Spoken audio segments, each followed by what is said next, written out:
Oi pessoal, eu sou o Eduardo, bem-vindos ao Time Warp de hoje. Eu vou falar sobre o episódio de Voyager lançado há exatos 18 anos, em 7 de fevereiro de 2001. É o episódio Prophecy, que mostra o dia em que a B'Elanna Torres e o Tom Paris viram a sua filha, que ainda não nasceu, ser tida como uma messias para os Klingons. É um episódio muito legal que toca num ponto muito importante: como a religião pode ser usada para fins diversos que não a mera expressão da fé.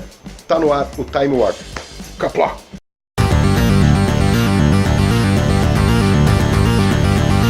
Nessa mesma data, 7 de fevereiro, em anos diferentes, foram lançados mais 2 episódios de Star Trek.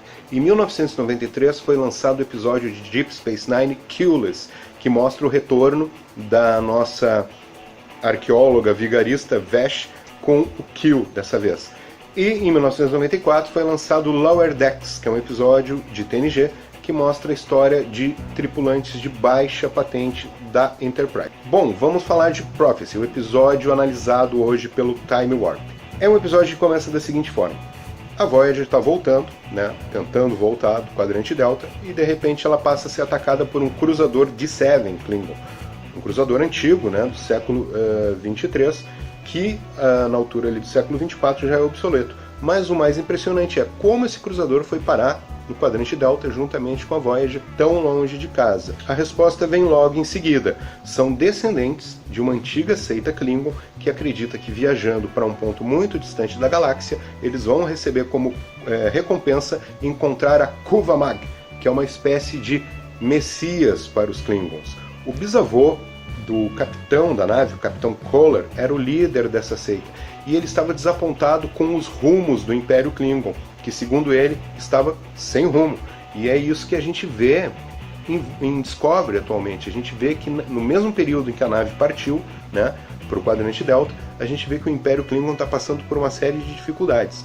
Enfim, tem uma relação aí com Discovery que eu achei bem legal. Bom, a nave está atacando, então, a Voyager, mas o seu ataque é neutralizado. Claro, a Voyager é uma nave muito superior, tecnologicamente, ofensivamente, e consegue neutralizar o ataque dos Klingons.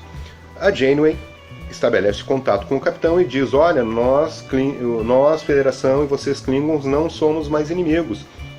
Aconteceu um negócio chamado Acordos de Kittoman, que a gente vê no final do filme Jornada nas Estrelas 6, A Terra Desconhecida, quando vai ser assinado esse acordo de paz entre Federação e Império Klingon.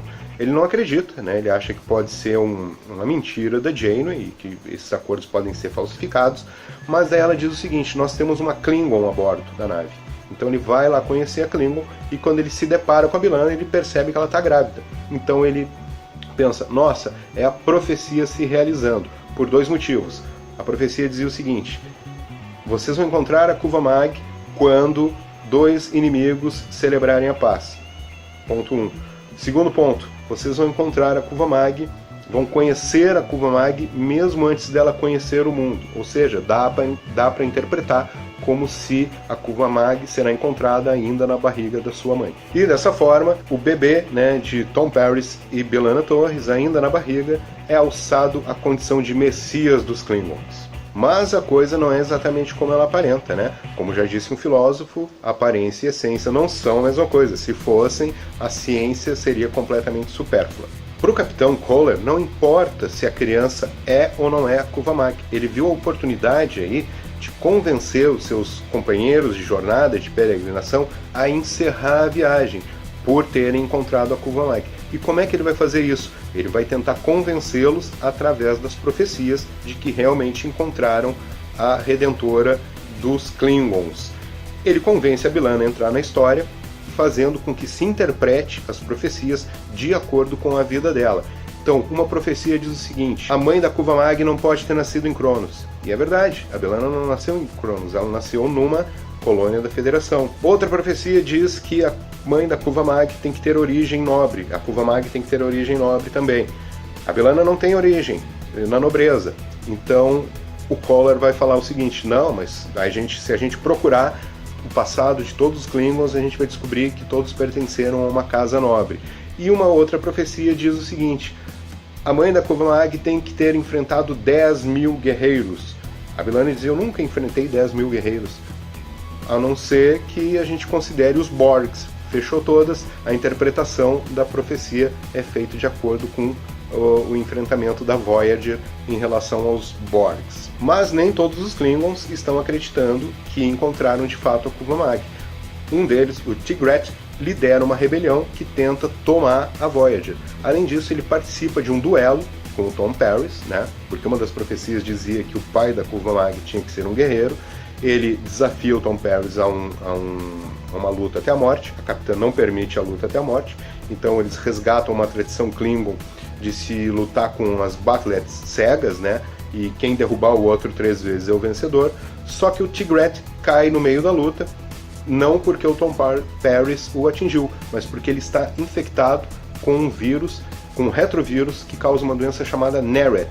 E essa doença acomete todos esses Klingons que estão a bordo do cruzador de Seven. E é a partir da doença que daí vem o desfecho da história, porque o nosso bom doutor descobre a cura para esse retrovírus a partir das células-tronco do feto que a B'Elanna carrega no ventre. Ou seja, foi a própria criança que salvou os Klingons da morte por causa dessa doença. Então todos aí passam a acreditar que realmente encontraram a Kuva Mag e aceitam ficar num planeta que a tripulação da Voyager descobriu, onde eles vão colonizar e estabelecer a sua nova civilização a partir do encontro da Kuva Mag. Ou seja, o Koller conseguiu manipular as profecias a partir das suas interpretações, de maneira que convencesse os Klingons a abandonar a jornada, que para ele já não tinha mais sentido, que era uma jornada sofrida, né, com 200 Klingons apertados dentro de uma nave, navegando sem rumo pela galáxia. Para finalizar, o episódio é muito legal porque ele trata justamente desses usos que se dá para a religião, né? A religião, muitas vezes, ela é utilizada como um instrumento de poder, um instrumento para determinar a conduta do rebanho, né? Não é à toa que muitas vezes até as religiões se referem aos seus fiéis como rebanho, como ovelhas. Os escritos bíblicos, os escritos da Torá, do Alcorão, eles podem ser interpretados infinitamente de acordo com as circunstâncias e de acordo com os objetivos que o líder religioso que está interpretando aquelas profecias quer atingir.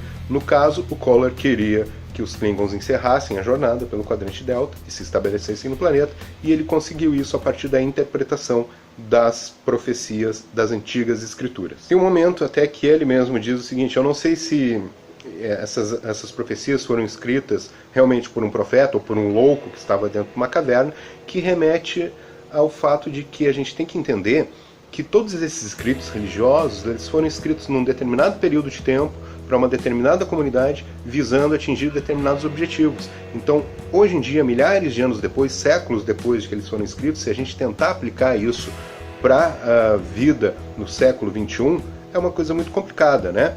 É evidente que esses escritos têm muita sabedoria, mas também tem muitas coisas que não são toleradas mais nos dias de hoje.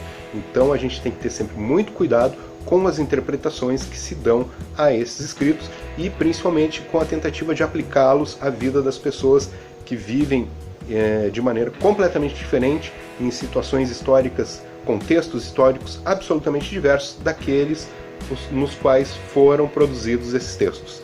É mais ou menos o que acontece com essas antigas escrituras Klingons, que foram escritas séculos atrás e utilizadas num contexto muito específico para atingir um determinado objetivo. Pessoal, quem gostou do vídeo, deixa o like, se inscreve no canal, aperta no sininho ali ao lado e eu aguardo vocês no próximo vídeo do Apenas um Trekker. Vida longa e próspera e Qapla'!